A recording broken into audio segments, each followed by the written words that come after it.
जय हिंद साथियों, मैं संजीव मिश्रा आपके समक्ष आज एक ऐसे मुद्दा पर बात करने आया हूं जो समाज में बहुत ज्यादा चर्चा में है। जैसे थोड़ा दिन पहले माननीय मुख्यमंत्री आदित्यनाथ योगी के द्वारा एक बात बोला गया था, बटेंगे तो कटेंगे। अब बटेंगे तो कटेंगे का अभिप्राय उनके अनुसार क्या है यह तो मैं नहीं बता सकता, लेकिन मैं अपने अनुसार, मैं अपने अकॉर्डिंग उन्हें समझाने का प्रयास करना चाहता हूं कि क्या होता है कि कटेंगे तो बटेंगे तो कटेंगे। यदि कोई समाज या कोई भी भौतिक चीजें बढ़ती है तो वह क्या हो जाती है, अपूर्ण हो जाती है, उसका मूल्य गिर जाता है। जैसे कोई भी चीज बटने के बाद उसके मूल्य में ह्रास होना ही है, इसलिए कहा गया है कि बटने पर क्या होता है, विनाश होता है, और एकता में क्या होता है, विकास होता है। ठीक है। यदि हम भेदभाव और एकता को तोड़ेंगे तो धर्म, समाज और आत्मा तीनों से कट जाते हैं। इसलिए बटेंगे तो कटेंगे वाली बात योगी जी की पूर्ण सत्य है। दूसरा बात कि विभाजन से विनाश होता है और एकता से विकास होता है, इसका उदाहरण आपके महाभारत में भी देखने को मिलता है। कौरव और पांडव एक साथ थे तो हस्तिनापुर का काफी विकास हो रहा था। जैसे ही वे लोग बटे तो क्या हो गया, हस्तिनापुर का विनाश हो गया, महाभारत जैसा युद्ध हुआ। आप रामायण में भी देखे होंगे, रावण के भाई विभीषण का बटना, उनसे अलग हो जाना पूरे लंका वासियों के विनाश को बताता है। इसलिए यह दोनों उदाहरण यह बताता है कि आप बटेंगे तो कटेंगे। अब सामाजिक रूप से कटेंगे कि आत्मीय रूप से कटेंगे या आपके मूल्य का ह्रास होगा, यही बात आदित्यनाथ योगी जी के द्वारा समझाया जा रहा है।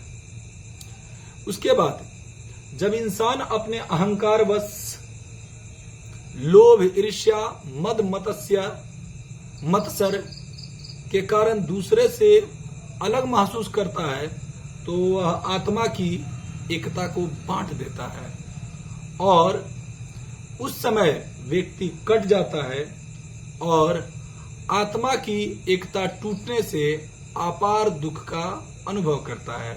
जैसे अगर किसी परिवार में पति पत्नी का क्या होना, बटना भी एक तरह से विनाश की गाथा रच जाता है।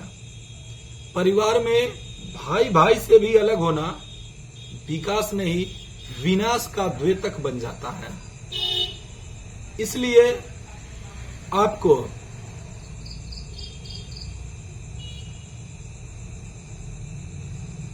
क्या कहा जाए, वेदों में कहा गया है, अयम निजम परोवेति गणना लघुचेतसाम उदार चरित्राणाम वसुधैव तु कुटुंबकम। मने यह तेरा है, यह मेरा है, ऐसा कुछ नहीं। जो उदार चरित्र के लोग होते हैं, जो अच्छे लोग होते हैं, उसके लिए यह पूरा पृथ्वी ही क्या है, कुटुंब है, संबंधी है, अपना सगा है, ऐसा मानते हैं। इसलिए यह बात एकदम सटीक बैठती है कि बटेंगे तो कटेंगे। उसके बाद समानम सर्वभूतेषु तिष्ठन्तम परमेश्वरम, यह श्रीमद् भगवत गीता में कहा गया है कि समानम सर्वभूतेषु, यदि सभी चीजों को, सर्वभूतों को एक समान माना जाए तो वहां पर परमेश्वर विराजमान होते हैं, वहां भगवत विराजमान होते हैं, ऐसा माना जाता है। तो यह भी बात साबित करता है कि अगर आप बंटते हैं तो परमात्मा से भी आप कट जाते हैं। उसके बाद अहम ब्रह्मास्मि, यह उपनिषद का एक वाक्य है जो आदि गुरु शंकराचार्य के द्वारा दिया गया था। तो जितने भी जीव हैं वह सब ब्रह्म स्वरूप हैं, इसलिए हम लोगों को एक दूसरे से बंटना नहीं चाहिए। बंटने का मतलब है परमेश्वर से, ईश्वर से, परमात्मा से कट जाना। यह भी आप पढ़े होंगे, संगक्षध्वम, वेद का है, संगक्षध्वम संवदध्वम समो मानसी जानताम देवा भागम यथा पूर्वे सज्जनानाम उपासते। अपने भारतीय सभ्यता संस्कृति में कहा गया है संगक्षध्वम, साथ चलो, संवदध्वम, साथ बोलो, संगक्षध्वम संवदध्वम समो मानसी जानताम। हे भगवान, अगर सब कुछ साथ बताया गया है तो फिर यहाँ पर बंटने की बात नहीं होनी चाहिए।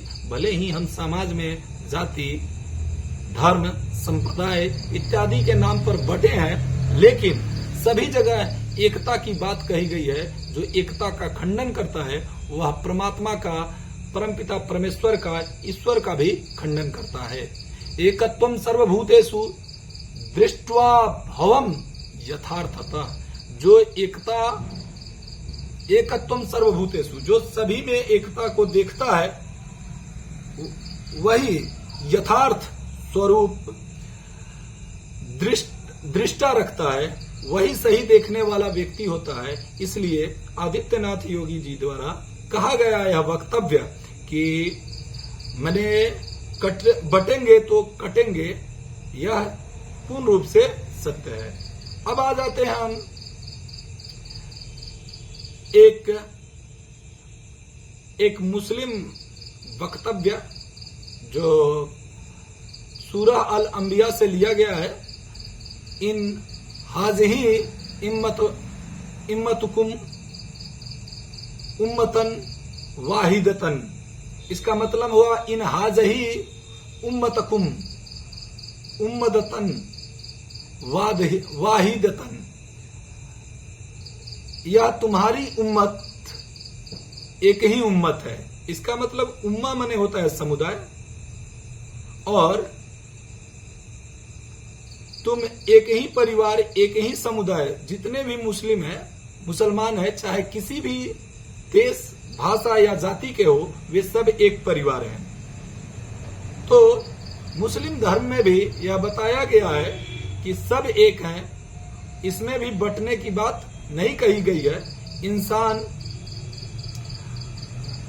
सारे इंसान एक ही मिट्टी से बने हुए हैं, यह भी इस धर्म के अनुसार कहा जाता है। अतः यदि तो बात कहां पे होता है, अब सामाजिक रूप से अधिकांशतः देखा जाता है कि इसे अन्यथा में, अन्य दिशा में ले जाकर देखा जाता है आदित्यनाथ योगी के बातों को कि हिंदू मुस्लिम अलग अलग करके।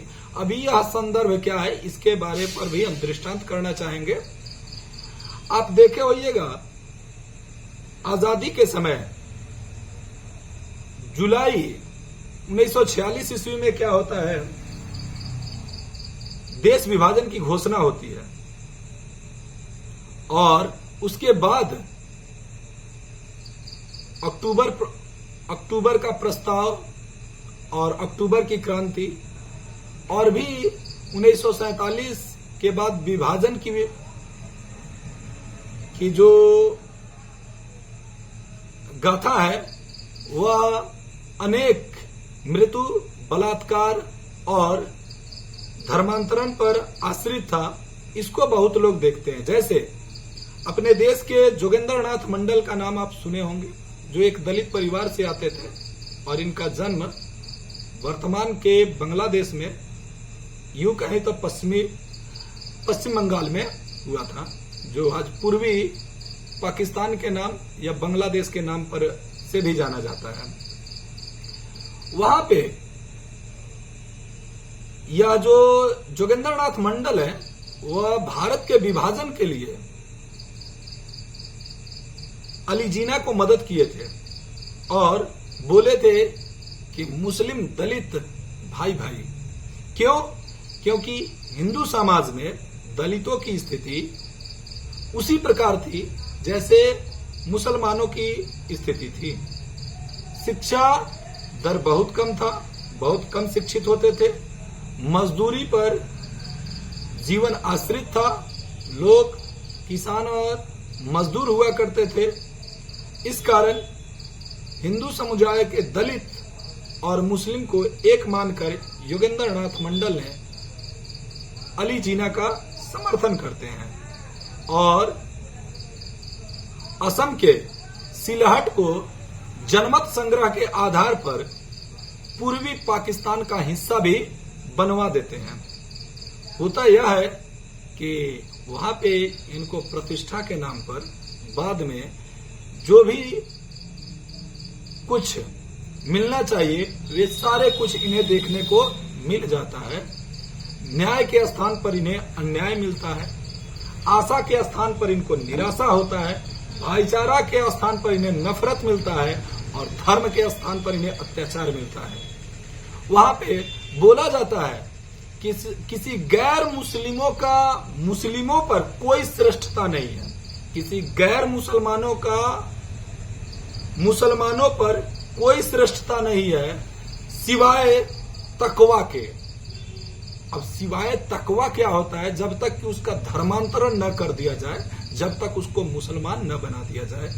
तो यही देखते हुए उन्होंने देखा कि पाकिस्तान में जो इनके आशा और विश्वास पर पाकिस्तान चले गए थे या ऊंचे जाति के लोग जो वहां पर थे हिंदू जाति के, वे लोग तो 48-47 से लेके यहाँ पर भाग आए, लेकिन लाखों लोग, लाखों दलितों की हत्या हुई, वहां पे बलात्कार हुआ, नग्न घुमाया गया, लोगों के महिलाओं को नग्न घुमाया गया, सामूहिक बलात्कार की गई, ट्रेन भर के काट काट के लोगों को भेजा गया, 8 से 10 लाख लोगों को तो वहां पे हत्या करके यहां तक भेजा गया, करोड़ों लोग बेघर हो गए।